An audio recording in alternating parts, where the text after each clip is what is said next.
बिस्मिल्लाहिर्रहमानिर्रहीम। अस्सलाम वालेकुम व्यूअर्स, मैं हूं कोकब न्याजी और आप देख रहे हैं मेरा YouTube channel Kokab Niazi official. मेरे साथ मौजूद हैं मशहूर और मारूफ एस्ट्रोलॉजर, बिजनेस कंसल्टेंट, मजहबी स्कॉलर मोहम्मद उसामा अली साहब। मोहम्मद उसामा अली साहब जो कह रहे थे वैसा ही हो रहा है। इसराइल वाला और जो गज़ा की जंग है वो अभी तक थम नहीं रही। हर कोई कह रहा था ये बस अभी थम जाएगी, इनका मुआहदा हो जाना है, लेकिन वो इसराइल फिर हमला कर देता है, कभी हमास हमला कर देता है। यही मैंने पूछना है, ये कब तक चलता रहेगा। और उसामा अली साहब ने एक बात की थी कि भारत पाकिस्तान पर हमला कर सकता है। भारत के बयानात तो कुछ ऐसे ही आ रहे हैं। अब मैंने उसामा साहब से पूछना है कि ये बस इलेक्शन स्टंट हैं या वाकई कुछ ऐसा हो सकता है। अस्सलाम वालेकुम उसामा साहब, कैसे हैं सर? आप ठीक ठाक हैं? जी वालेकुम अस्सलाम। मैं खैरियत से हूं, आप सुनाएं।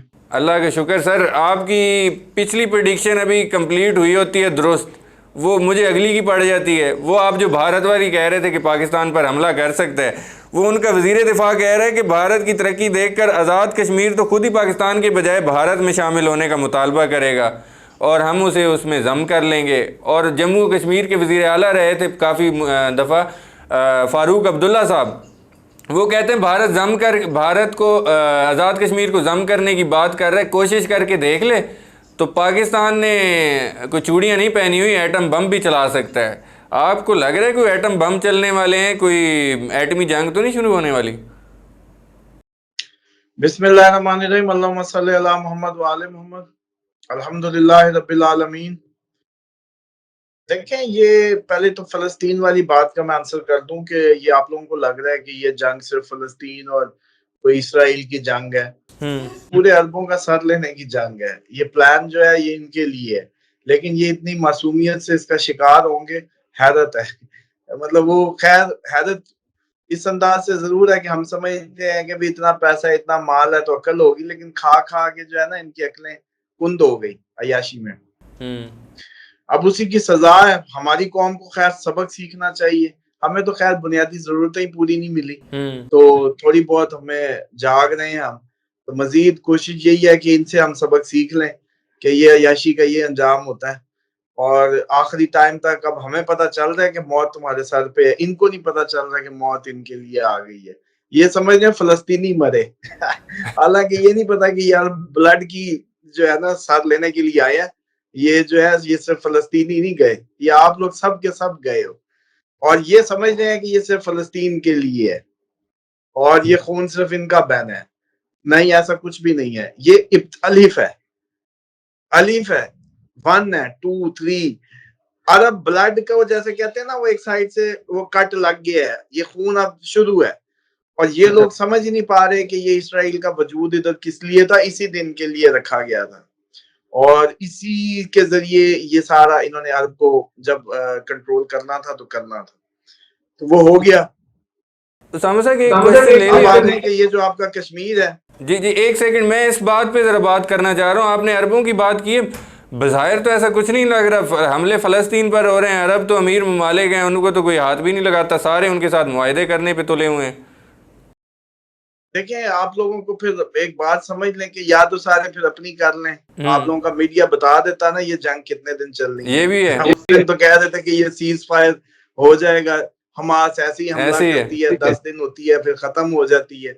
उस वक्त नहीं कहा था कि कई ममालिक इन्वॉल्व होंगे, बिल्कुल। तो फिर नहीं हुआ। यमन नहीं हुआ हुआ, है। शाम, ईरान, लबनान, बिल्कुल। जो लबनान, अमेरिका खुद, यूके जी यूके जी, ने आगे बमबारी नहीं की यमन पे। ऐसे ही है। अभी फ्रांस पीछे। अभी तो ये सारे के सारे कुछ डायरेक्ट कुछ इनडायरेक्ट। अभी प्यूटन भी इधर को देखता था कि हाँ भी क्या करने आए हो। तो ये तो जंग इतनी सौखी नहीं है, ये ऐसी लग रहा है।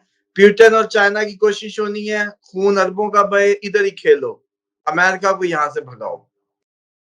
अमेरिका की होनी है कि चलो इसी बहाने तू आ, असला मेरा बिकेगा, जो ऐसे ही मेरे है। क्लाइंट्स हैं उनको असला मैं दूंगा, क्योंकि मेरे पास बेचने को और कुछ नहीं है। ठीक है, अमेरिका एक जंगी व्यापारी है और उसको जंग चाहिए अपना बिजनेस चमकाने के लिए, ऐसे ही सिंपल। है। खसूसन उस वक्त जब डॉलर, आप लोग डॉलर को वुकत देना बंद कर दें, जब आप लोग इस खिते में डॉलर को निकाल के परे करें, रशिया चाइना दांत निकालते आपस में वो करें बार्टर अपनी करेंसीज में, इंडिया रशिया से ले, पाकिस्तान ईरान, इंडिया ईरान, बिन सलमान जो है वो अमेरिका के कहे पे ऑयल प्रोडक्शन ना बढ़ाए, ऐसे ही है। वो ब्यूटन की सुने, तो फिर तुर्की पहले डॉलरों को आग लगा चुका था, तैयब इससे पहले एक बिल्कुल। वेव। तो फिर आप लोगों को पता नहीं, अब पता नहीं कौन से तरीकों से पढ़ाया जाए। एस्ट्रोलॉजी से बताओ फिर समझ नहीं आती, अब इंटरनेशनल इकोनॉमी से समझा रहा हूँ, इससे समझ जाओ कि कहानी ओवर है। ओके। जब आपने डॉलर को छोड़ा, अब उसको आपकी क्या जरूरत है? अब वो आपको असला बेचेगा, आपको मराएगा और असला बेचेगा, दैट्स इट। अब उसको जरूरत नहीं है। अब बल्कि मजे की बात है, आप कभी निकले ना शिया सुन्नी या आपके ये फसाद भी नहीं निकलेंगे, ऐसे ही है। क्योंकि वो अब नंगे होके खुद ही आ जाएंगे सामने। ये उस वक्त जरूरी होता है आपको लड़ाना, ये मौलवियों के फतवे, ये काफिर, वो काफिर, फलां काफिर, और आप उन्हीं काफिरों पे खुश हो रहे होते हैं कि वो चलो जी उस काफिर मुल्क ने हमला करके हमें हमारी इज्जत बचा ली, हम मुसलमानों को इज्जत के काबिल कर दिया। तो अब ऐसा कुछ नहीं है, आगे सब एक होने वाले हैं, फिरके खत्म होंगे, कोई फिरका शिरका नहीं चलना। क्यों? क्योंकि आप दुश्मन खुल के सामने आ जाएगा। अब उसको जरूरत नहीं है आप लोगों को लड़ाने की फिरकों की नजर से, अब आपको वैसे लड़वाएगा सीधा सीधा, अच्छा। क्योंकि अब आपने उसने टेस्टर मार ली है। फलस्तीन पे अटैक एक टेस्टर था, आप लोगों को चेक करना था कौन जिंदा है, कौन मुर्दा है, किसमें कितना ताकत है, क्या करेंगे तो कौन क्या करेगा। इसी तरह अमेरिका में भी गिरफ्तारियां हो रही हैं, आपकी पूरी दुनिया में, सऊदीया में बिल्कुल। गिरफ्तारियां हो रही हैं। क्यों? सिर्फ मार किए जा रहे हैं लोग, कि हमें अगले जो प्लान है उस टाइम के लिए पता हो कि किसमें गैरत के जरासीम अभी भी मौजूद हैं। तो वो मुल्कों से भी, हुकूमतों से भी, ये टेस्टर था, बिल्कुल ये ठीक है। आपकी पूरी उम्मत मुस्लिमा को चेक करने का टेस्टर था। उसमें उनको पता चल गया है कि भाई अगर हमने कोई ऐसा किया, ईरान, शाम, यमन, हिजबुल्ला, लबनान, यानी कि बस यही है, यही है टोटल जमाशुदा इस्लाम। बाकी 56 का 56 धनिया पी के सोया रहेगा, डोंट वरी। एहतजाज होंगे, रैलियां होंगी, उधर हमने अपनी हुकूमतें बनाई हुई हैं ऐसे ही है। अपनी। बल्कि हमारे, वो मुझे याद आया, 4 दिन के लिए आए थे काकड़ साहब, वो कहते थे टू स्टेट थ्योरी को मान लो। हम्म। ये इनको ये नहीं पता था कि ये टू स्टेट थ्योरी का मतलब यही है कि जैसे हमारे इंडिया आके कब्जा कर ले इधर और फिर कह दे कि तुम उधर हम उधर, टू स्टेट थ्योरी को मान लो, state within a state. ऐसे ही है। तो ये तो हमारा इंटेलेक्चुअल लेवल है। तो उसमें बात ये है कि ये बनाया ही इस दिन के लिए गया था इसराइल।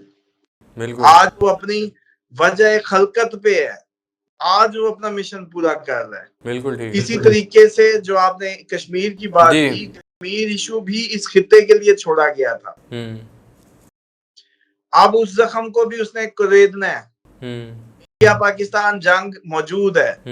जो आप एटमी हमला कह रहे थे, वो शायद अभी फिल्म वक्त नहीं, कहने वाले तो मुझे भेजते रहते हैं, ख्वाब खूब अपने देखते हैं, अगले साल का कोई इंडिकेशन दे रहे हैं, कब का, लेकिन मुझे नहीं लग रहा अभी।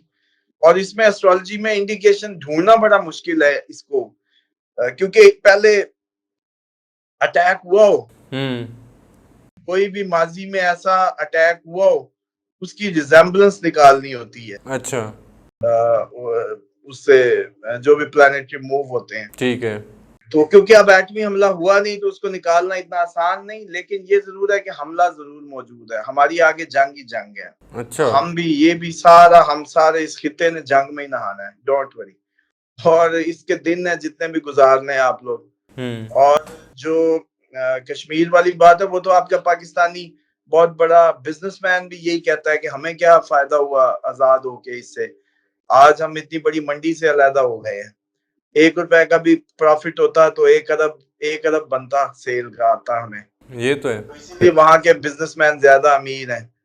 और ये जो है, लेकिन इनको ये नहीं पता कि ये जितना भी मादा इकट्ठा कर ले ना, ये शैतान ने एंड पे जितना भी इनकी दिन रात की नींदें लेके इनको मादा इकट्ठा कराया है, वो सारे का सारा खुद ही जमीन बोस हो जाना है। वो जैसी जंग आनी है, ना सोने की वैल्यू, ना कोठी की, ना डीएचए की, ना खड़ी गाड़ियों की, फ्यूल लेवीज बढ़ गई, फ्यूल के रास्ते बंद हो गए, मौजें करो। तो घूम फिर के इंसान अपनी औकात में वापस। और फिर इसने जितना भी इस सब जमा करने के पीछे सब किया था, यकीन तो नहीं आता, दिल तो वाकई ऐसे ही करता है, मजे लगे हुए हैं तो शायद ऐसे ही चलता रहेगा, लेकिन ऐसा नहीं है।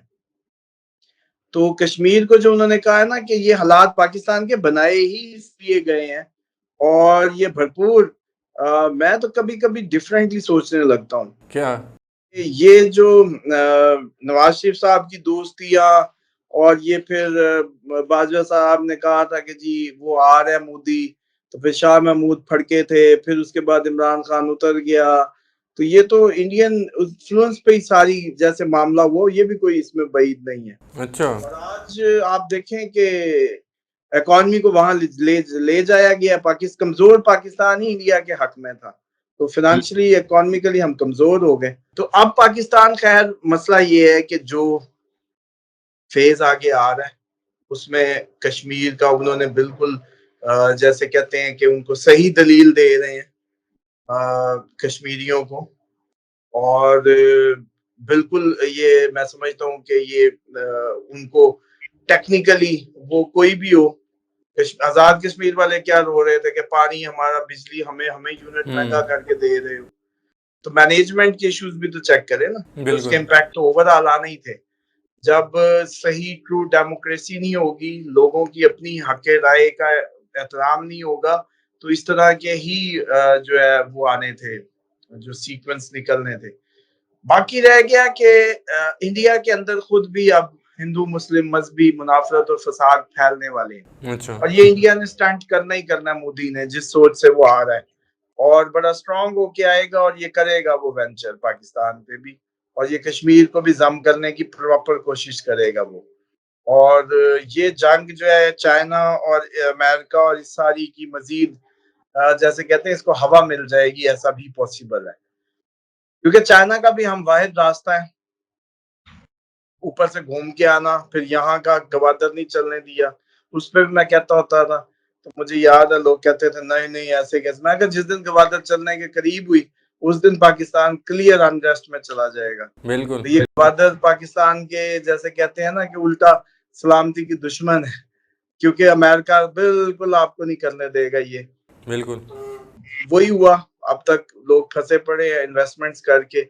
और इनको किसने कहा था, इस्लाम से पूछते ना, मौलवी असल में बिल्कुल निकम्मा निकला ना। खुतबे में इसके बंदे हाथ लगते थे, उसने बताया ही नहीं कि कारोबार कैसे करना है। बिल्कुल। इस्लाम तो ये आपको नहीं कहता बैरियर टाउन काटो और आप खले पड़ रहे हैं, क्या कुछ हो रहा है।